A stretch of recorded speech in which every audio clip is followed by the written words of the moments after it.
Los ojos del mundo están puestos sobre lo que ocurre entre Rusia y Ucrania. ¿Y por qué? Vamos a comenzar por el final. El 24 de febrero, el presidente de Rusia, Vladimir Putin, inició una operación militar especial en Ucrania para defender la paz y la seguridad en su país. Esto lo hizo luego que 3 días antes, es decir, el 21 de febrero, reconociera 2 territorios que forman parte de Ucrania, Donetsk y Lugansk, que asumieron funciones de repúblicas populares en el año 2014, tras el golpe de Estado apoyado por Estados Unidos y donde iniciaron las fuerzas golpistas, me refiero a una persecución a todos los ciudadanos rusoparlantes. Imagínense, hubo masacres, crucificaban y quemaban vivas a las personas por su ideología política, pero peor aún, por su descendencia rusa. Esa violencia cruel hizo que estas 2 regiones no quisieran pertenecer más a Ucrania. ¿Y qué está sucediendo ahora? ¿Cuál fue la gota que derramó el vaso? Pues Washington, bajo el fantasma de la Guerra Fría, la cruzada anticomunista, utilizó a Ucrania para expandir las fuerzas de la OTAN y cercar a Rusia. Rusia se vio amenazada y tomó acciones que contaremos cronológicamente a lo largo del programa, pero la última de ellas es un estado de alerta en la nación. La guerra es una porquería. Pero ¿quién inició primero, Rusia o Estados Unidos y sus aliados de la OTAN? Que por cierto no son condenados por la llamada comunidad internacional como lo han hecho con Putin. Invasión a Ucrania, defensa de la propia existencia de Rusia o el impulso de un nuevo orden mundial. Pongamos el punto en la I.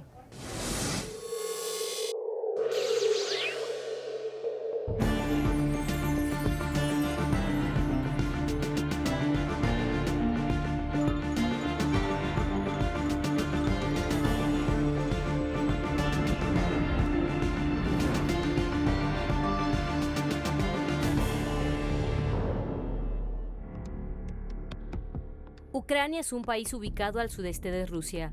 Pertenecía a la Unión Soviética y posterior a la disolución de este bloque político en 1991, la población ucraniana quedó polarizada. La mitad del país era prorrusa, mientras que la otra mitad se caracterizaba por ser nacionalista. Pero todos tenían algo en común: el idioma ruso y una herencia cultural ligada estrechamente a Rusia. La ubicación geográfica de Ucrania la sitúa como uno de los países fronterizos a la actual Rusia y la convierte en un territorio estratégico para el teatro militar de la OTAN y sus aliados en Occidente. El regreso de Yanukovych en 2010, tras ganar nuevamente las elecciones, fue cuestionado por los nacionalistas.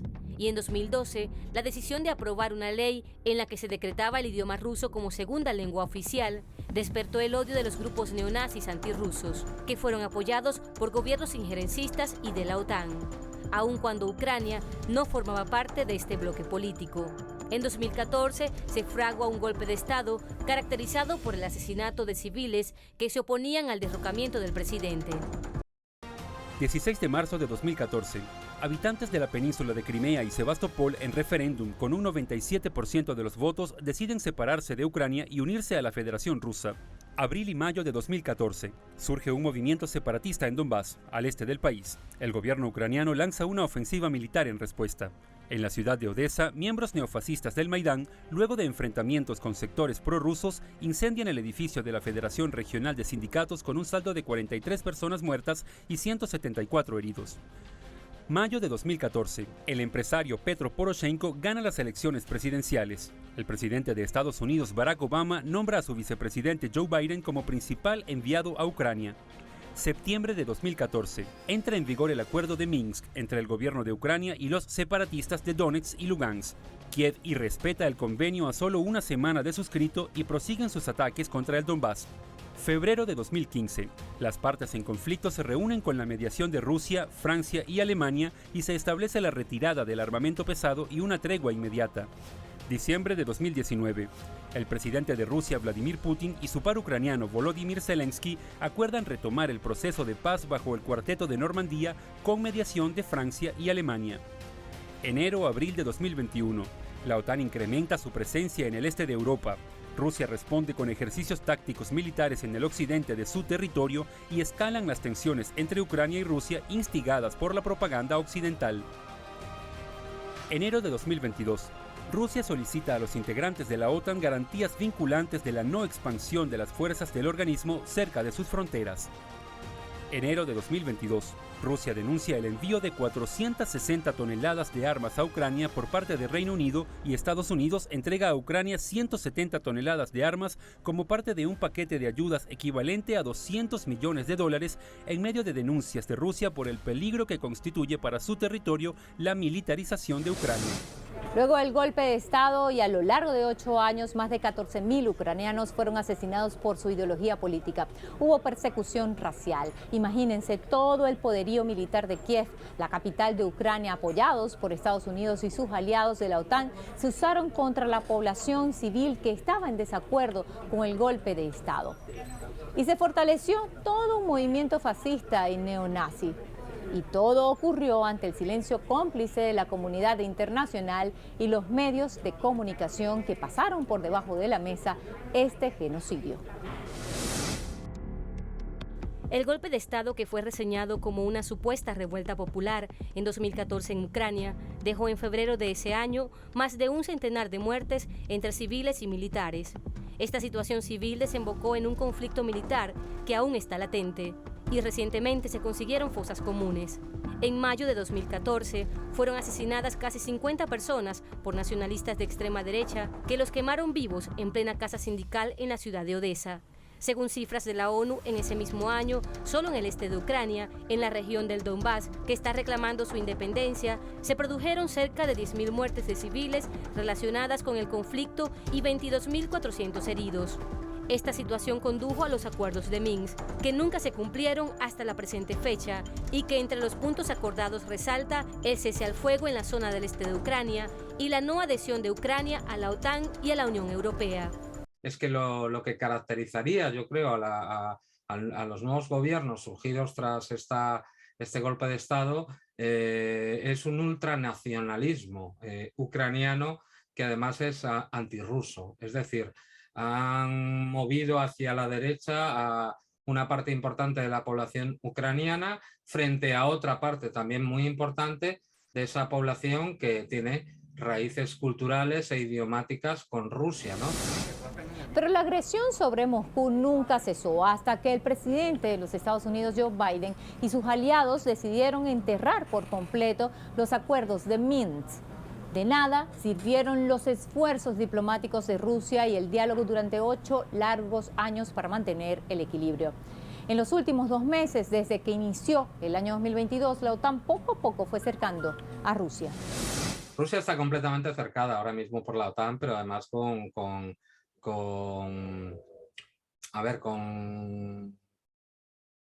estacionamientos ofensivos, ¿no?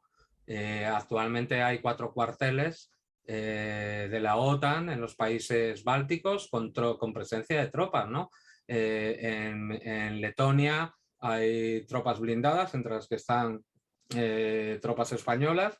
Está en Lituania y en otros países lo que se llama la Policía Báltica, dotada de Eurofighter de diferentes naciones de la OTAN. Por otro lado, tenemos también un despliegue en Bulgaria y tenemos el escudo llamado antimisiles, que yo me niego a llamarlo así, es el sistema de armas Aegis terrestre, la parte naval está en rota, que está en Rumanía y en Polonia. Aparte, tiene lo que es la segunda agrupación naval de la OTAN, que interviene prácticamente todo el momento ¿cómo se llama? En el Mar Negro, aparte de las bases y misiles desplegados en Turquía y en Polonia. O sea que tenemos claramente, cuando tú te vas a un mapa, excepto Bielorrusia, todos son instalaciones militares de la OTAN, aparte de que hay misiles nucleares de medio alcance que están establecidos en Holanda, en Bélgica, en Alemania y en Italia. O sea que solo hay que mirar el mapa para ver que Rusia ha sido cercada militarmente. En 2008, en Bucarest, Estados Unidos dijo que Georgia y Ucrania van a convertirse en miembros de la OTAN. Entonces, los aliados de la OTAN entendían todos los riesgos de esa iniciativa, pero tuvieron que aceptar la voluntad de Washington. Estados Unidos los utilizaron para promover su política antirrusa y ahora también hay escepticismo hacia la membresía de Ucrania a la OTAN. Y dicen que eso no va a pasar mañana. Nuestros socios estadounidenses también lo dicen. Claro, no mañana, sino pasada mañana. Pero ¿qué se cambia en la perspectiva histórica? Nada. Y el presidente Putin viene denunciando ante el Consejo de Seguridad de la ONU que a Rusia pretenden rodearla, apuntar todas las armas de la OTAN sobre Rusia, para en algún momento que se presenten las condiciones, atacar y destruir a Rusia. ¿Y qué pretende el mundo? Que el presidente Putin se quede de brazos cruzados, no actúe en defensa de su pueblo. Detrás de todo el conflicto que está sucediendo en Ucrania, pero que lleva pues llamando la atención al mundo desde 2014, está la expansión clara de la OTAN y de Estados Unidos de negar un espacio de seguridad a Rusia, es decir, negar una relación normalizada entre Rusia y Europa. Claro, las cosas cambian cuando viene un presidente que recupera pues, los estándares, en primer lugar, de vida en Rusia, frente al neoliberalismo radical que pretendía la globalización a partir del fin de la historia que marcó la caída de la Unión Soviética y que teorizó Fukuyama, y que además pues, quiere recuperar lo que es una gran potencia, el país más extenso del mundo, que tiene una capacidad militar indudable, que tiene disuasión nuclear de las primeras del mundo, por no decir la primera, y que además es rico en exportación de materiales importantes en el acopio de energía, como puede ser el petróleo, el gas. Y a partir de ahí surgen los problemas, y a partir de ahí es cuando empieza la OTAN a extenderse agresivamente hacia el este para contener a una potencia que quiere tener sus zonas de influencia y quiere relacionarse normalizadamente en un mundo que ya empieza a ser multipolar. Detrás de todo el conflicto que hay aquí tenemos que tener clara que está la expansión de Estados Unidos y de la OTAN para acercar a un país que siente que se siente amenazado y que no se toman en cuenta sus necesidades de seguridad, que es las que tienen la mayoría de los países. La seguridad no puede estar o no se puede lograr a partir de la inseguridad del vecino, y más cuando es una gran potencia.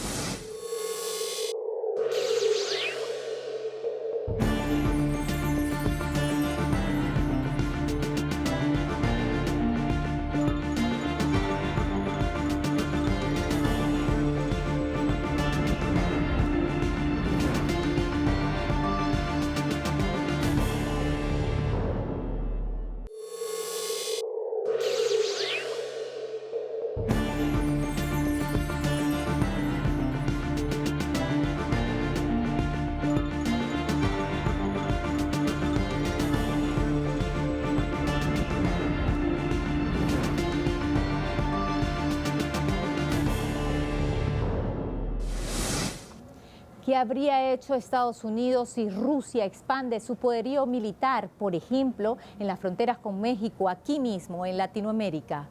Al inicio del 2022, Estados Unidos comenzó a preparar al mundo sobre la invasión inminente, así lo dijeron, de Rusia a Ucrania.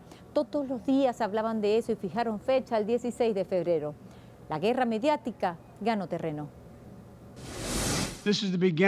Una invasión rusa a Ucrania, como el presidente Putin indicó y pidió permiso para poder hacerlo desde su Duma.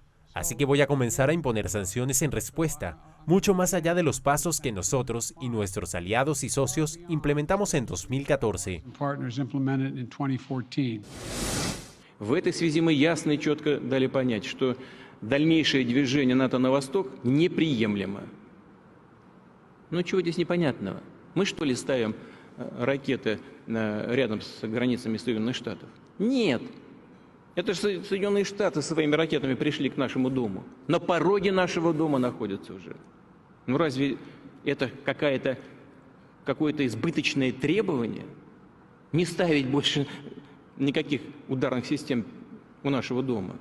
Ну чего здесь необычного? Вот как американцы бы отнеслись, если мы взяли там на границе между Канадой y США или на границе Мексики, США. A ver, los medios de comunicación occidentales están formando parte de una estructura de guerra. Han olvidado absolutamente el periodismo, por lo menos en mi país. Yo lo que estoy observando en los medios de comunicación, al 99,9% medios de comunicación grandes, son una parte más de la estructura de guerra. Hoy lo comentaba, hoy he visto un informativo que era una mezcla entre la portavocía del Ministerio de Defensa ucraniano, de la propaganda de guerra de Ucrania y de un macartismo, es decir, alentando a una persecución rusófoba, ¿no? Lo cual no tiene nada que ver con el periodismo ni con contar una guerra, ¿no? Cuando mi hermano, que fue asesinado por tropas estadounidenses en Bagdad, ejercía el periodismo, iba con su cámara y con un redactor, contaba las dos vertientes de lo que estaba allí pasando. Aquí se está contando no solo una de las vertientes, sino que se está posicionado con una de las vertientes, con lo cual deja de ser periodismo.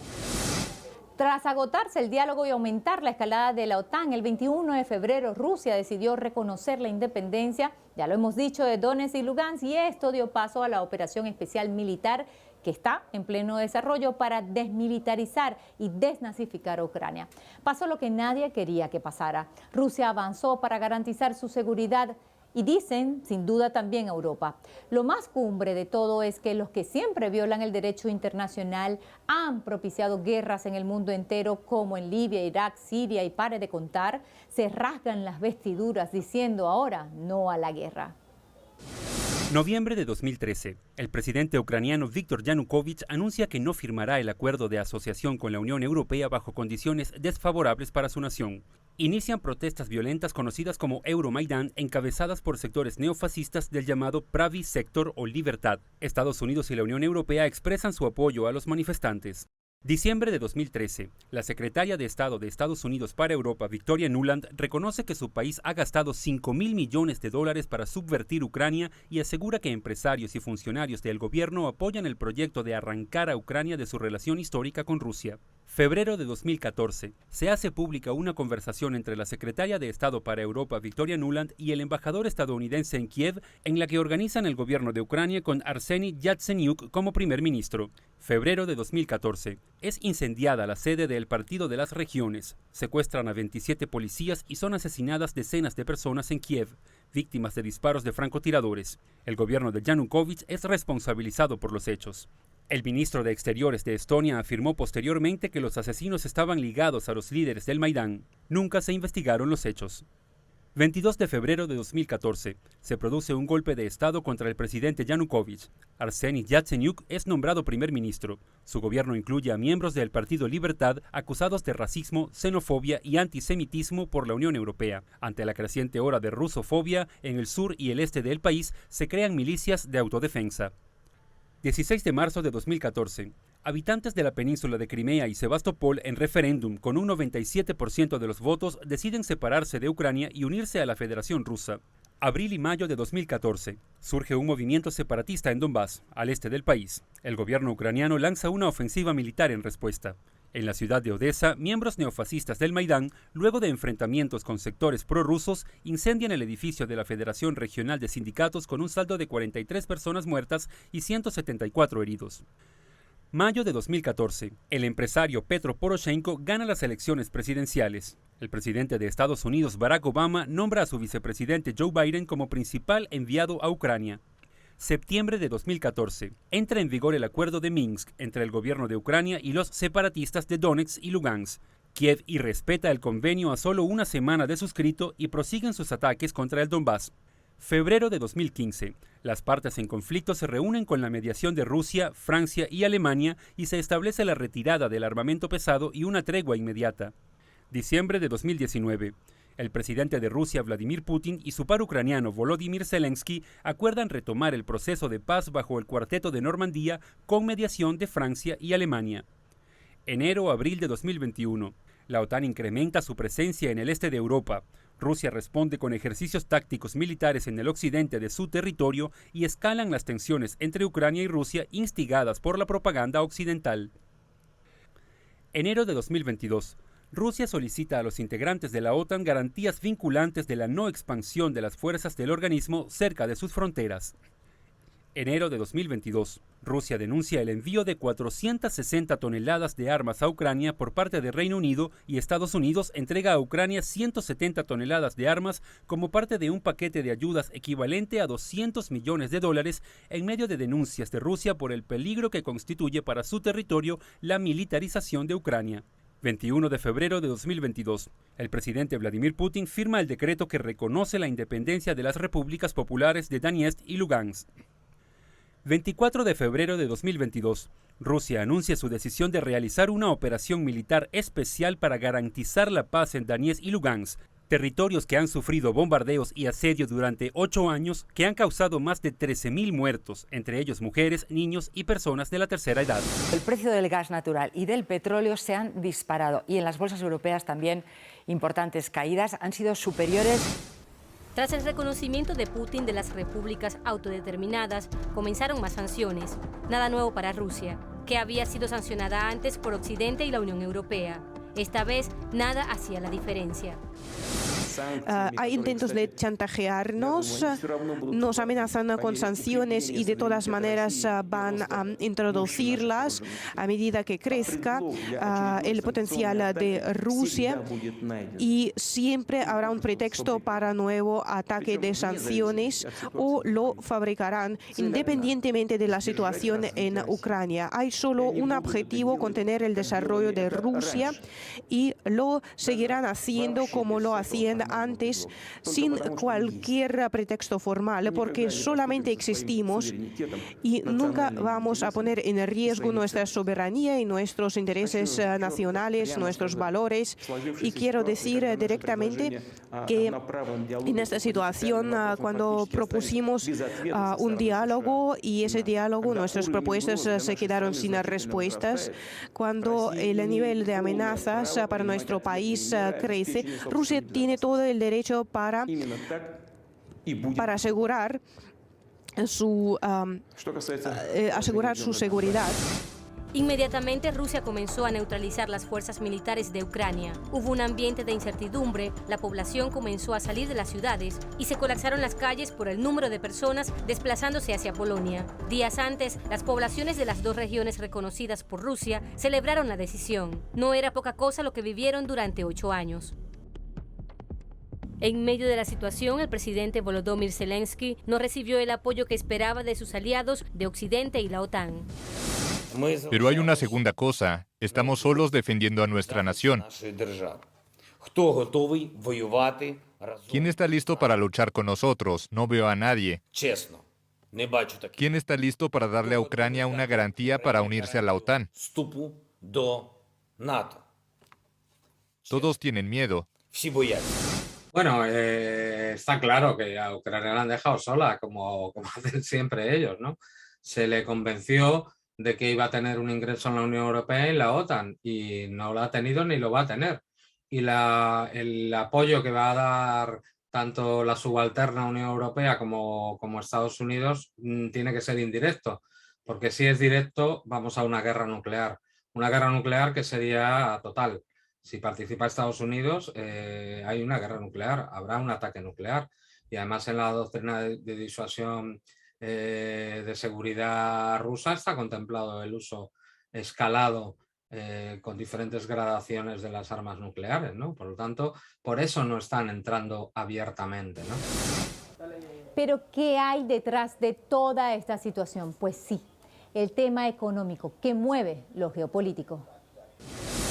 Claro, las cosas cambian cuando viene un presidente que recupera los estándares, en primer lugar, de vida en Rusia, frente al neoliberalismo radical que pretendía la globalización a partir del fin de la historia que marcó la caída de la Unión Soviética y que teorizó Fukuyama, y que además pues, quiere recuperar lo que es una gran potencia, el país más extenso del mundo, que tiene una capacidad militar indudable, que tiene disuasión nuclear de las primeras del mundo, por no decir la primera, y que además es rico en exportación de materiales importantes en el acopio de energía, como puede ser el petróleo, el gas. Y a partir de ahí surgen los problemas, y a partir de ahí es cuando empieza la OTAN a extenderse agresivamente hacia el este para contener a una potencia que quiere tener sus zonas de influencia y quiere relacionarse normalizadamente en un mundo que ya empieza